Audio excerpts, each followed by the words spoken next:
The sun had barely risen above the horizon, casting a warm golden glow across our living room. I adjusted the pillow under my leg. I grimaced as a sharp pain shot through my knee, reminding me of yesterday's mishap. I had twisted my leg during a particularly difficult yoga pose, and now I was sidelined, missing my favorite class. My wife Anna had already decided to go alone, and I could see the excitement in her eyes as she dressed for yoga, her long hair cascading down her back in a neat ponytail. "Are you certain you don't want to come?" she inquires, her tone tinged with concern as she grabs her mat and water bottle. "I'll be fine," I say, forcing a smile. "Just go easy on the arm balances for me, okay?" Anna chuckles softly, her laughter like music. But as she leaves, a feeling of unease settles in my stomach. I have always enjoyed our yoga sessions together. It wasn't just a workout. It was time for us to connect, share our thoughts, and breathe in the same rhythm. But today, I'm stuck at home. When the door clicks shut, silence surrounds me, amplifying the thumping of my heart. I try to distract myself with television, but it barely holds my interest. Instead, my gaze moves to the window. The neighbor's house is in full view, and I can see a few cars parked haphazardly in their driveway. A party. I shake my head and dismiss it as an annoyance. However, as the hours pass, the noise becomes a cacophony of laughter and blaring music that permeates the walls of my home. I can't concentrate on anything. My frustration grows until I decide enough is enough. I grab my crutches, gritting my teeth against the pain, and shuffle toward the door as I approach the neighbor's home. The thumping bass resonates in my chest. I'm the first to knock, but the noise drowns out my voice. I take a deep breath and press the doorbell, which rings out like a siren. Moments later, the door swings open, and my world spins on its axis. They are locked in an embrace. Is my wife, Her lips pressed against my neighbor Eric's mouth, and his hands became entangled in her hair, a sight that imprinted itself on my memory. Time stands still as I take in the scene, my heart sinking into the depths of betrayal. "Mark!" Anna exclaims, pulling away from Eric, her cheeks flushed from shock. "I did not expect you." "What the hell is going on?" I bark, my voice full of anger and disbelief. My crutches clatter to the floor, forgotten. "You mentioned you were going to yoga." Eric steps back, his brow furrowing in confusion. "Dude, I can explain." "Say nothing," I shout, my fists clenched at my sides. "This is not about you." Anna looks between us. Panic flashed across her eyes. I could explain. "Mark, it isn't as it seems." "Then, what is it?" I demand, my voice, which is low and dangerous. "Because it appears you're cheating on me. Please, just talk about it," she pleaded, her voice trembling. "No, I believe we're done talking." I feel a cold calm wash over me, in contrast to the storm inside. "You've made your decision, Anna." I turned around and stormed home, the shock of betrayal coursing through my veins like poison. Every step feels heavier as I process what has just occurred. I stumble into our living room as the sun sets, casting shadows that seem to echo my despair. My mind is spinning with a whirlwind of ideas. How could she? After everything we've gone through, I have a dark urge to retaliate, to break her, as she has broken me. I grab my phone and dial a number that I haven't called in years. "Hey, it's me." Despite the chaos in my heart, I speak with a steady voice. "I need your help." After hanging up, I sit on the couch, staring at the wall and plotting my revenge. I will make her feel the pain she has inflicted on me. She believes she can walk away. And scathed.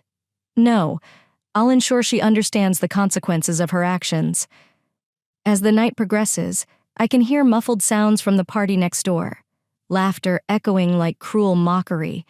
But I'm no longer the man who smiled despite the silence. I've changed into something darker, driven by betrayal and heartache. I will not leave this unanswered. The stage is set, and I'm ready to play my part. Revenge is a dish best enjoyed cold. I have all the time in the world. The night drags on and sleep escapes me. I toss and turn on the sofa. The betrayal is festering in my mind like a wound that refuses to heal. My phone vibrates on the coffee table, and the light illuminates the dark room. This is a message from Anna. "Can we please talk?" I scarf and stare at the screen. A storm of emotions rages within me. Talk. Following what she did. I can't help but remember how we used to talk about everything, how we communicated our dreams and fears, and how she threw it all away for a cheap thrill. I ignore her message, grab a drink from the refrigerator, and return to the couch. The hum from the party next door continues, drowning out the silence I seek. Just then, there is a knock on my door. I freeze as my heart races. Who could be here at this hour? I grab my crutches and hobble to the door, peering through the crowd. It's Jake, my old college buddy, and I can't help but feel relieved. He quotes an effective distraction. I need one right now. I open the door. Jake, what's up, dude? I heard some noise and wanted to check on you. You okay? He walks in, his casual demeanor at odds with the turmoil raging within me. Not really. I admit to sinking back into the couch. You will not believe what has just occurred. Jake raises an eyebrow, intrigued. Try me. I tell him everything, the injury, the yoga class, and the encounter with Anna and Eric. With each word, I feel a rush of rage and disbelief rise inside me. Jake listens carefully, his expression shifted from surprise to concerned. Man, that is brutal, he finally says, shaking his head. What are you planning to do about it? I do not know, I respond, frustration rising to the surface. I want her to feel how I felt. She cannot simply walk away from this. Revenge is not going to solve anything. Mark, he cautions, leaning forward. You should concentrate on yourself, not on hurting her. Easy for you to say. You are not the one who has been betrayed. I respond, my voice rising. She is shattered. We built everything together. My phone vibrates again, this time with a call. I glance at the screen. It's Anna. I consider ignoring it, but the desire to confront her grows. I need to take this. I step away from Jake, my heart pounding as I answer the phone. What do you want? I demand, attempting to keep my voice steady. Please, Mark, listen to me, Anna pleaded. Her voice was shaky. I realize I made a mistake, but I need to explain. Can we meet? Meet? I scoff. Do you think I'd like to see you after what you did? Please give me a chance. I promise to explain everything, she insisted. Her words oozed with desperation. I look back at Jake, who is watching with concern. Fine. Where? Let's meet at the Maple Street coffee shop in an hour. She suggests that I hang up. I turn back to Jake. She wants to meet. Are you sure it's a good idea? He inquires, his brow furrowed. What if she attempts to manipulate you? I shrug. My resolve is hardening. I need answers. And if she believes she can play me, she is in for a surprise. As I get ready to leave, Jake grabs my arm. Mark, be careful. Do not let her manipulate your emotions. I will be fine. I respond, though I can feel the tension building within me. I go to the bathroom, splash some water on my face, and get dressed quickly. The adrenaline is coursing through my veins. When I walk into the coffee shop, I am greeted by the familiar aroma of coffee and baked goods. I scan the room for Anna, who is fidgeting with her hands at a corner table. As I approach, my heart races with a mix of anger and sorrow. Thank you for coming, she says, barely above a whisper. Stop the small talk, Anna. Please tell me what happened. I demand my tone and leave no room for pleasantries. I did not intend for it to happen. She starts, her gaze darting away. Eric and I were just, I do not know. I was perplexed. You've been very distant lately. Distant? You mean because I am injured? I scoff. Disbelief colors my words. That is your excuse. This is not an excuse. I assumed you were busy with work, and I wanted to feel connected. She speaks, her voice cracking. I made a mistake, but that does not mean I don't love you. Love, I repeat, incredulous. Do you think love allows you to kiss another man? Will you cheat on your partner? I felt lonely, Mark. She bursts out, her eyes welling up with tears. You were in pain, and I felt abandoned. It was a moment of weakness. I hoped it would help me forget. I shook my head. My heart is hardening. You do not get to play the victim here. You made a decision, Anna. Just then, Eric enters his presence, cutting through the tension like a knife. What's happening?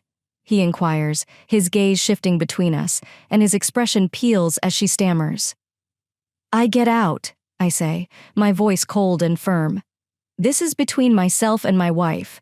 I just wanted to make sure you were okay. Eric fires back, his tone defensive. You are not a part of this conversation.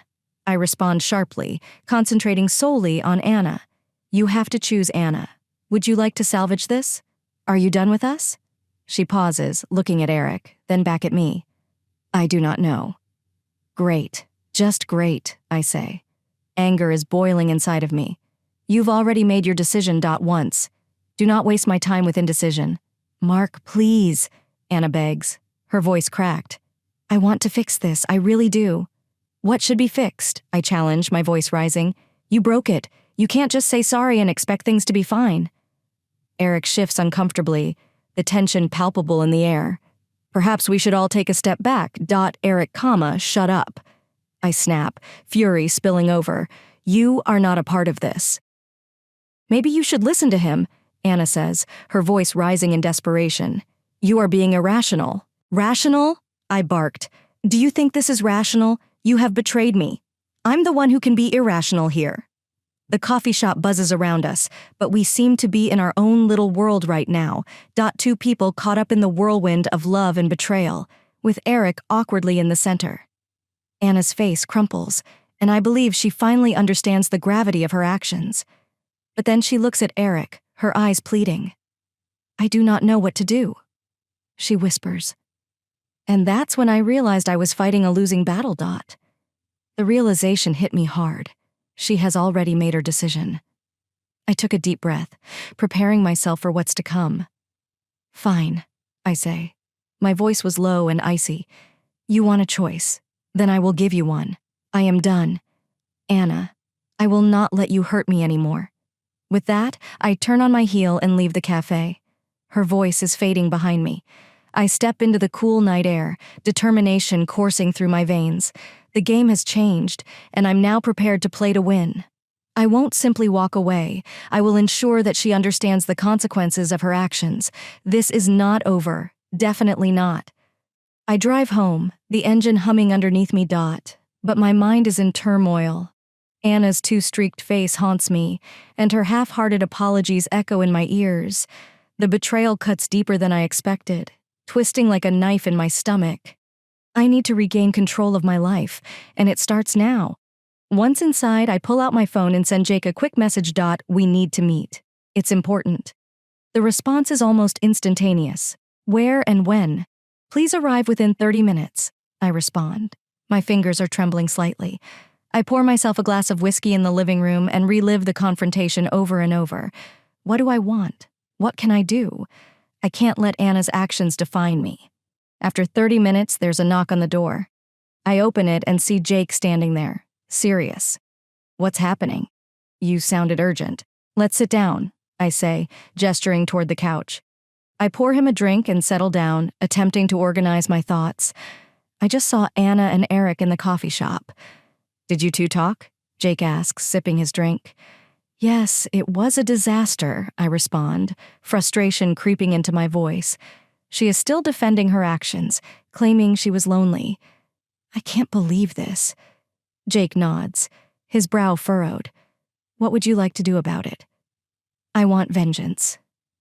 I speak bluntly, my voice steady. I am not going to let her walk away unscathed. She needs to understand the consequences of her decisions. Revenge is not the answer. Jake warns Mark with a serious expression. You are better than that. Consider how this will affect you in the long term. Easy for you to say, I reply. You have not been betrayed by a person you trusted. What do you have in mind? Jake asks. His curiosity piqued. I think we can make her life a little difficult, I respond, a smirk creeping across my face. Nothing too crazy, just enough to make her realize what she's missing. Like what? Jake presses, his skepticism clear. I could reveal some embarrassing details about her at work. I think a small scandal could shake her up. Mark, this could backfire on you, Jake cautions with a firm voice. What if it gets back to you? You're already in a vulnerable situation, I say while running my hand through my hair. I just want her to feel the pain I am experiencing. She goes about her business as if nothing happened while I sit here in agony. Listen, Jake says, leaning forwards. What about instead of vengeance? You concentrate on yourself. Go outside. Meet new people. Take back your power. That is how you win. Win. I echo the bitterness that rises in my throat. How is moving on winning? It feels like letting her get away with anything. Sometimes letting go is the most powerful move you can make. Jake responds, his tone soothing yet firm. You won't find peace by dragging her down. You'll just end up hurting yourself more. I pause, thinking about his words. Maybe you are correct, but it does not feel that way. You need to give yourself time to heal, Jake insisted. When you're ready, you'll see things clearly. Just then, my phone vibrates with a message. I look down and see it's Anna again. Can we please talk? I want to make things right. I groan and toss my phone onto the coffee table. She is relentless. Jake suggests you answer her. Not for her sake, but for your own. Clear the air. I don't want to give her any satisfaction. I reply by crossing my arms.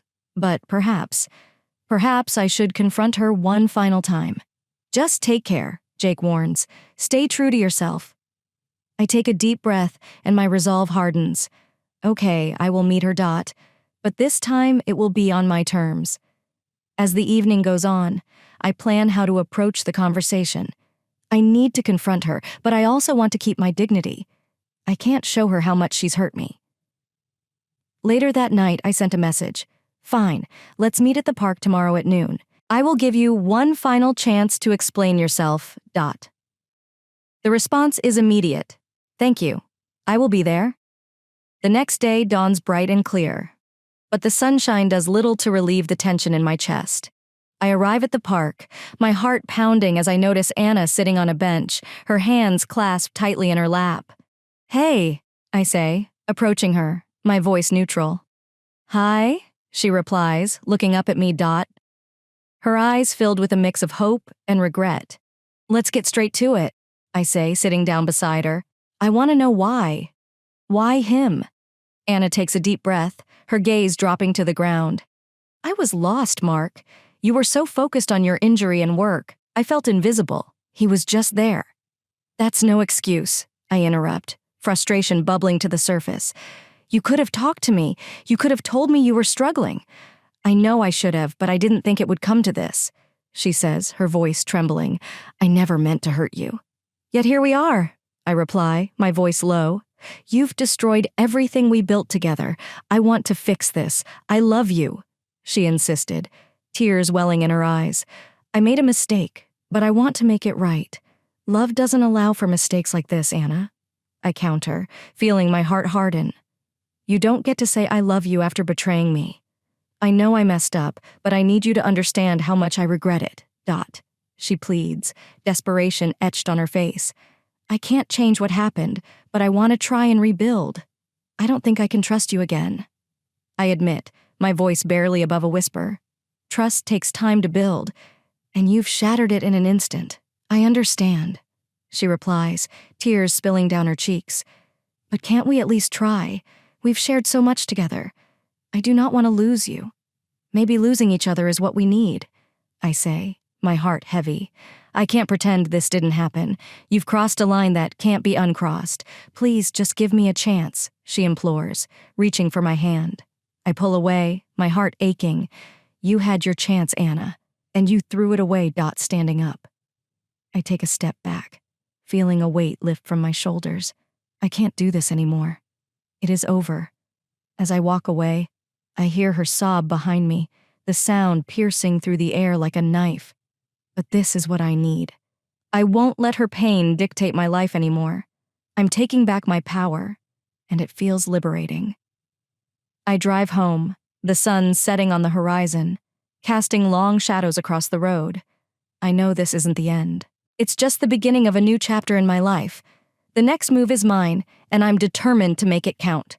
Whether I seek revenge or not, I will rise from the ashes of this betrayal and rediscover myself. I sit in my living room, the house's silence falling around me like a heavy blanket.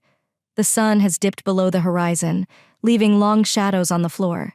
And for the first time in days, I feel a sense of calm. I've made my decision. I refuse to let Anna's betrayal define me. However, the lingering anger and hurt persist. As night falls, I grab my phone and scroll through my contacts, pausing at Anna's name. Part of me wants to text her and see how she's doing. But another part insists on sticking to my decision. She made her decision. Now I will make mine. Just as I am about to hang up the phone, Jake sends me a message. Are you okay?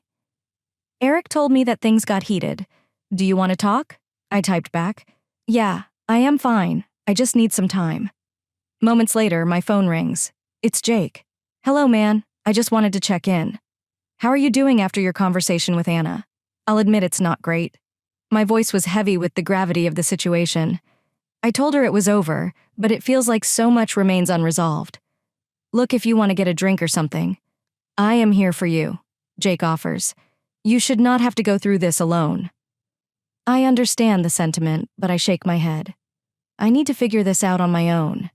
Jake, thank you for offering, but I will be fine. All right.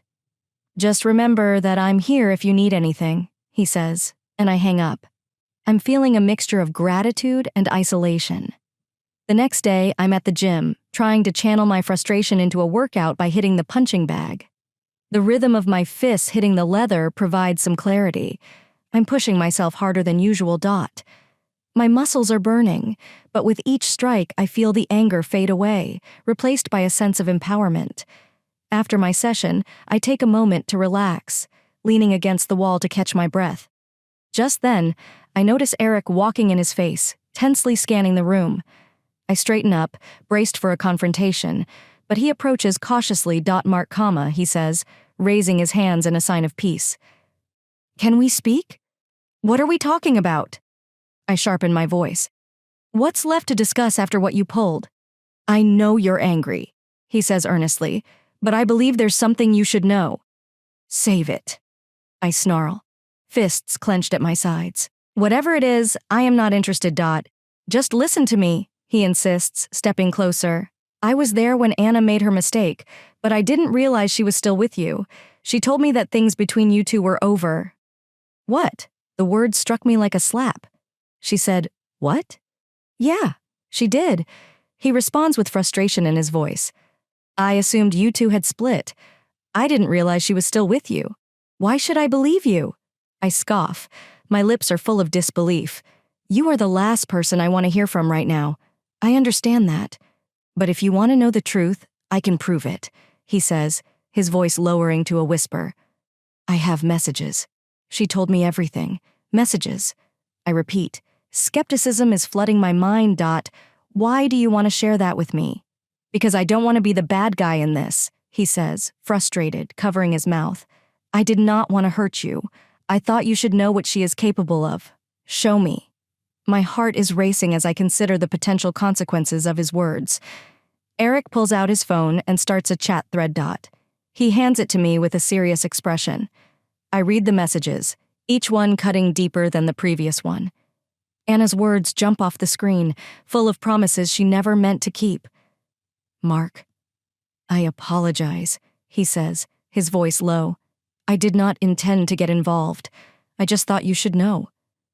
I return the phone to him, my mind racing. Do you think this changes anything?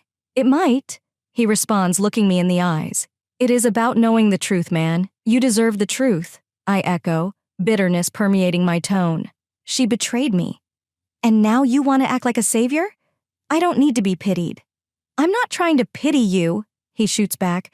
I just want to make things clear. You deserve clarity before proceeding. I shake my head, angry inside. Clarity. Do you think this changes the fact that she cheated, regardless of what she said? She made a choice. That is what matters. Eric sighed, clearly frustrated. I understand that, but I am not the one you should be angry with. You should speak to her again. Face her and learn the true story. I'm done talking with her. I snap. I'm done with everything. With that, I turn to walk away.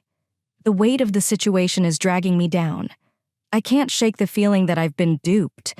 Anna manipulated not only me, but the entire situation. Back home, I try to distract myself with television, but nothing grabs my attention. The phone vibrates again. Another message from Anna. Can we meet again? I need to explain.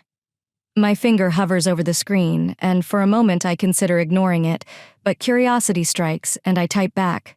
Fine. Let's meet at our usual spot by the lake. Tomorrow at noon. The following day, I arrive at the lake. The sound of water lapping against the shore served as a backdrop to my racing thoughts. Anna S already there. Her face was pale and anxious. "Thank you for coming," she says with a shaky voice. "Let's get right to it." I say it in a flat tone. What was going on with Eric? Her face had lost its color. "What do you mean?" "I know he spoke to you," I reply by crossing my arms. "What have you told him?" "I did not tell him anything," she protests, her eyes wide with deceptive innocence. "I swear I stopped the act, Anna." I speak, my voice hardening. "You're caught in a web of lies. It's time to come clean." Tears streamed down her cheeks, and I felt a flash of sympathy. But then I remember the betrayal and pain. "I can't keep doing this." I continue. "You should stop lying. Mark, please," she begs. I was confused as I reached for my hand. I believed I could explain everything. "What exactly are you explaining? Why did you cheat?" I challenge my heart to race. "You must face the truth, Anna. You lied to me. You prioritized your needs over our relationship." "I know," she cries, her voice breaking. "I messed up. I was scared and lonely, and I had no idea how to reach out to you.